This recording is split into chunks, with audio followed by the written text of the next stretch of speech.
तो आप सभी का वापस स्वागत है आपके अपने यूट्यूब चैनल आवाम की आवाज़ में।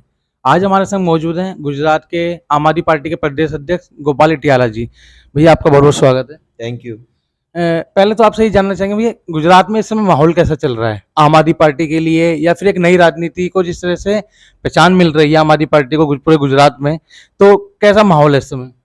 बहुत अच्छा है, बढ़िया माहौल है। लोग अभी एक अच्छे विकल्प के स्वरूप में आम आदमी पार्टी को पसंद कर रहे हैं और लोग भी ये चाहते हैं कि अब बीजेपी, कांग्रेस की पुरानी राजनीति को छोड़ कर के शिक्षा, स्वास्थ्य, बिजली, पानी की अच्छी राजनीति की तरफ आगे बढ़ना चाहिए। तो लोग ये चाहते हैं कि एक मौका अरविंद केजरीवाल को देंगे वो। भैया जैसे कि अभी सूरत के अंदर जब जीते थे, सूरत के अंदर कॉर्पोरेटर इलेक्शन में आम आदमी पार्टी को कामयाबी मिली थी। तो उसके बाद एक तरह से आम आदमी पार्टी पूरे गुजरात में जिस तरह से उनका उदय होना शुरू हुआ। तो अब चुनावों में जिस हिसाब से हमारा सर्वे भी चल रहा है इस समय, तो कई सीटों पे आम आदमी पार्टी बीजेपी को डायरेक्ट फाइट देती हुई दिख रही है और कई जगहों पे आम आदमी पार्टी नंबर 1 की पोजीशन पे है, जबकि बीजेपी नंबर 2 पर है। कांग्रेस इस समय एकदम रेस से बाहर हो गई, तो उसको आप किस तरह से देखते हैं? देखिए, कांग्रेस के बारे में तो क्या बोलना, वो तो इतने सालों से बीजेपी के साथ साँठ-गाँठ करके ही आगे बढ़ते रहे। अगर कांग्रेस ने कभी सीरियस हो करके और बिना अंदरूनी कोई साँठ-गाँठ किए बीजेपी से लड़ाई लड़ी होती, तो अब तक तो बीजेपी गुजरात से भाग चुकी होती। ये 27 साल मतलब एक बड़ा लंबा समय होता है, जिसमें एंटी इनकम्बेंसी भी होती है, कंट्रोवर्सीज़ भी आती है, हर तरीके का पॉलिटिकल चढ़ाव-उतार आता है, किसी भी पार्टी को हराने के लिए या अपनी पार्टी को जिताने के लिए। लेकिन 27 साल से लगातार कांग्रेस फेल क्यों है? इसलिए है कि वो बीजेपी के साथ मिल के, बाँट के सारा लोग एक होकर के काम कर रहे हैं। तो इस बार जनता को एक अच्छा विकल्प मिला है। क्योंकि आज तक तो कोई पार्टियाँ 2 ही पार्टी थी, कोई विकल्प नहीं था जनता के पास, तो क्या करते? जैसे ही विकल्प मिला है, तो आम आदमी पार्टी को कुछ-कुछ एरिया में लोगों ने नंबर 1 पे लाके खड़ा कर दिया, कहीं पे 2 पे खड़ा कर दिया। ये दोनों बात दिखाती है कि कांग्रेस को तो थर्ड पे ही भेज दिया है। हुँ। एक चीज़ और पूछना चाहेंगे कि एक अगर मान लीजिए कई बार सिनेरियो चल रहा है कि हंग असेंबली के चांसेस बहुत ज़्यादा है, इस बार लग रहा है गुजरात के अंदर। तो अगर ऐसा होता है तो आम आदमी पार्टी क्या विपक्ष की भूमिका में रहना पसंद करेगी या कोई गठबंधन की गुंजाइश रहेगी? देखिए, आप शुभ-शुभ बोलिए, शुभ-शुभ विचार रखिए। ऐसा कहा जाता है कि जितना अच्छा और शुभ आप सोचते हैं, वो होकर ही रहता है। तो हम शुभ-शुभ सोचे कि आम आदमी पार्टी की ही सरकार बनेगी। जनता सब समझ रही है, जनता सब देख रही है और जनता अच्छा फैसला लेंगी, हमें भरोसा है। अ, अगर आम आदमी पार्टी की सरकार जब बनेगी अगर, तो आपको ऐसा क्या लगता है ऐसे कौन से 4-5 काम होंगे तो सबसे पहले जनता को जो भरोसा रहेगा कि ये सबसे सरकार में आने के बाद एकदम से ये काम करे जाएँगे जिससे जनता को फ़ायदा मिले? जैसे एकदम से सरकार आने के बाद तुरंत 3 ही महीने में पंजाब में आम आदमी पार्टी की सरकार ने मोहल्ला क्लिनिक बना दिए और आते ही बिजली फ्री कर दी, स्कूल का काम चालू कर दिया। तो ये सारे काम गुजरात में भी हो सकते हैं और इस काम के स्टार्ट होने से जनता को सीधा-सीधा आर्थिक लाभ होगा। अगर आपका बिजली का बिल ज़ीरो आना चालू हो जाएगा, आपका महीने का 2,500-2 हज़ार रुपए बचना चालू हो जाएगा।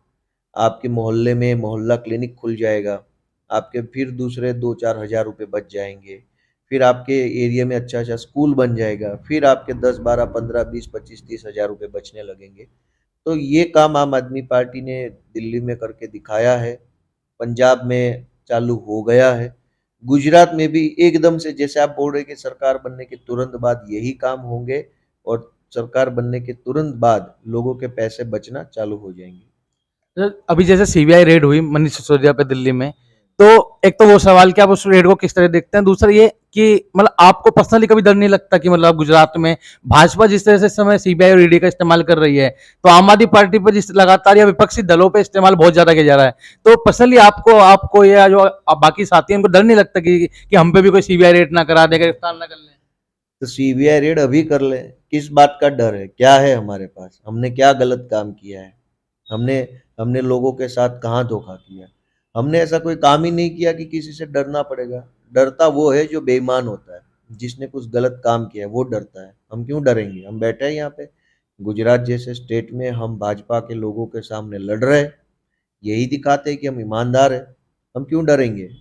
और ये जो सीबीआई बीबीआई का खेल जो है उससे कांग्रेस डरते हो कि हम नहीं डरते, जब चाहे भेज दो, जितनी बार भेज दो, हम सामना करेंगे, हर तरीके से सामना करेंगे, भागेंगे नहीं हम सीबीआई से या जेल से, लड़ेंगे। अच्छा, एक चीज ये पूछनी थी कि जैसे आपने पहले आप पुलिस पुलिस महकमे में ही थे, तो वो आपको लगता है ज्यादा मुश्किल भरा काम होता है या पॉलिटिक्स ज्यादा मुश्किल है? देखो, जिस तरीके से बीजेपी की सरकार है, जिस तरीके से वो टैक्स पे टैक्स बढ़ाए जा रहे हैं, जिस तरीके से बीजेपी के लोग पूरे देश में गुंडई लफंगाई कर रहे हैं, इस तरीके से देखे तो जीना ही सबसे मुश्किल है। जीना ही मुश्किल है। बाहर जाओ, बीजेपी के लफंगे किसी को भी कुछ भी गालियां दे रहे, तोड़ फोड़ कर रहे, मार रहे, कूट रहे। सरकारी दफ्तरों में जाओ, कोई घूस मांग रहा है। काम पे लग जाओ, रोजगार नहीं है। जो कुछ भी दो पैसा कमा के लाते, टैक्स बढ़ गया है। तो सबसे मुश्किल तो अभी जीना हो गया। कैसे जिए एक आदमी? आत्महत्या कर रहे, सुसाइड कर रहे, किसान सुसाइड कर रहे, व्यापारी सुसाइड कर रहे, बेरोजगार युवा सुसाइड कर रहे। तो इन सारे सुसाइड को देखते हुए मुझे ये लगता है जीना ही मुश्किल हो गया है इस सरकारों के राज में। तो अब जब इतनी मुश्किलें हैं, तो इसमें मैं नहीं मानता कि इससे ज़्यादा मुश्किल राजनीति में या पुलिस में और कहीं पे होगी। अच्छा, आप जनता से क्या कहेंगे जो ये वीडियो देखेंगे, चाहे गुजरात के लोग हों या देश भर के भी लोग अगर देखना देखेंगे, तो आपकी तरफ से क्या संदेश रहेगा उनको, या गुजरात की जनता को क्या संदेश होगा? मेरे ख्याल से मैं तो क्या संदेश देंगे, संदेश तो जनता खुद देश को और दुनिया को देती है। जनता जब एक अच्छी सरकार बनाती है, ईमानदार सरकार बनाती है, तब जनता अपना संदेश खुद दुनिया को देती है।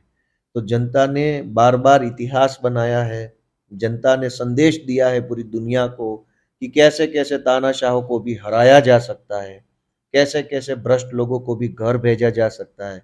पंजाब की जनता ने अभी हाल में ही संदेश दिया है, पिछले सालों में भी काफ़ी संदेश दिया है। तो हम ये चाहते हैं कि मैं कुछ संदेश क्या दूँ, जनता खुद संदेश दे। इस बार गुजरात की और देश की जनता एक बड़ा मैसेज दे कि तानाशाही इस देश में नहीं चलेगी, संविधान के साथ खिलवाड़ इस देश में नहीं चलेगा, भ्रष्टाचार इस देश में नहीं चलेगा, इस देश में ईमानदार राजनीति चलेगी। ये संदेश खुद जनता दे, ये मैं चाहता हूँ। तो बस एक आखिरी एक क्वेश्चन मेरा ये था कि क्या ये 2024 से पहले ही 2022 एक ट्रेलर की तरह अरविंद केजरीवाल वर्सेस नरेंद्र मोदी होने जा रहा है? देखिए, इसमें अरविंद केजरीवाल, नरेंद्र मोदी, ये सब कोई अगर बोल रहा है तो बोले, उनकी स्वतंत्रता है। ये चुनाव जो है, अब आगे की जो सारी राजनीति है, वो मुद्दे की राजनीति बनाम फिजूल की राजनीति है। इसमें केजरीवाल, मोदी, हम सब कहाँ है, वो अलग बात है। मुद्दे की राजनीति ये है कि आपके बच्चों के लिए स्कूल कौन बनाएगा, कैसे बनाएगा। फिजूल की राजनीति ये है कि आप जाति और धर्म पे लोगों को लड़ाते रहो। मुद्दे की राजनीति ये है कि आप अगर बीमार होते हो तो आपको अच्छा सा इलाज कैसे मिलेगा, कब मिलेगा, कहाँ मिलेगा, कौन देगा। फिजूल की राजनीति ये है कि आप हवाई बातें कर रहे हो, सरकारें गिराते रहो, पैसे देके विधायक खरीदते रहो। तो ये जो सारा ट्रेलर बेलर कुछ नहीं है। ट्रेलर क्या होता है, जनता तय करने वाली है। जनता ने, मैंने अभी बताया, हर वक्त अच्छा फैसला लिया है। तो ये जो आप बोल रहे कि अरविंद केजरीवाल वर्सेस मोदी, नहीं है। ये मुद्दे की राजनीति, इंडिया को नंबर 1 बनाने की राजनीति वर्सेस फिजूल की, विधायकों को खरीदने की, सरकारें गिराने की, ईडी सीबीआई की राजनीति है। एक तरफ स्कूल है, एक तरफ सीबीआई है, एक तरफ भ्रष्टाचार से बेफाम पैसे है, एक तरफ देश की गरीब जनता है जिसको एजुकेशन चाहिए, अस्पताल चाहिए। तो कुल मिला के ये राजनीति इंडिया को आगे ले जाने की या इंडिया जहाँ खड़ा है उसको लूट के अपनी जेब भरने की, दोनों तरफ जो है। जनता को पता है कि कौन इंडिया को नंबर 1 बनाएगा। धन्यवाद आपका। जी, तो अगर आपको ये वीडियो पसंद आए तो वीडियो को लाइक कीजिएगा और इसको शेयर कीजिएगा, कि ताकि अगर गुजरात के गांव-गांव इसमें वीडियो को लाइक शेयर करने से काम नहीं चलेगा। इस बार वोट दीजिएगा और वोट दिलवाइएगा अच्छी पार्टी को, अच्छे लोगों को। लाइक शेयर करते करते पूरी जिंदगी निकल जाएगी, बदलाव नहीं आएगा।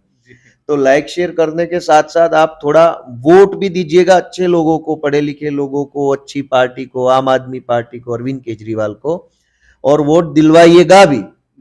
तब कुछ फायदा होगा देश का, समाज का। अदरवाइज यूट्यूब पे और भी काफी सारे वीडियो है जिस पे हम लाइक कमेंट कर सकते हैं, क्या फायदा है।